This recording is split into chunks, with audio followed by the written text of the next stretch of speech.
I love bats, but I don't want them. You don't need them in your house. I don't want them in my house. 3 University of Georgia students have gone through several rounds of rabies treatments after finding bats in their off-campus apartment. Dr. Stephen Castleberry, a certified wildlife biologist and professor at UGA, has researched bats extensively. Bats can have rabies, and that is the concern. I think there's also the misperception that every bat has rabies, which is certainly not the case. But you don't want to take any chances. Rabies is, basically 100% fatal disease, and you never want to take any chances with that. The roommates found the first bat in January this year. They found 2 more in late March and moved into a hotel. The students reported the bats to apartment maintenance.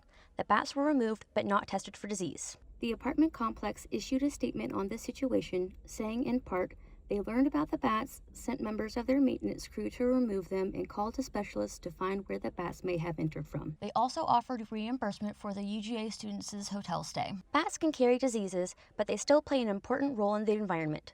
Bats are pollinators and eat beetles, moths, and mosquitoes. In 2018, Kristen Lear led a group of 3 other PhD students in a project called Build It and They Will Come to build bat houses around the Athens area.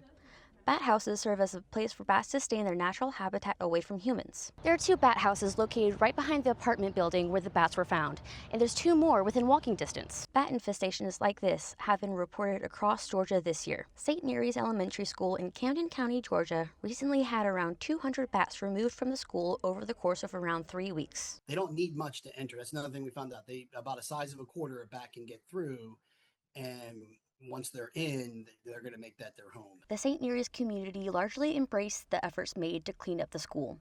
Some community members were even calling to change the school's mascot from a shark to a bat. For Grady Newsource, I'm Amelia Durden.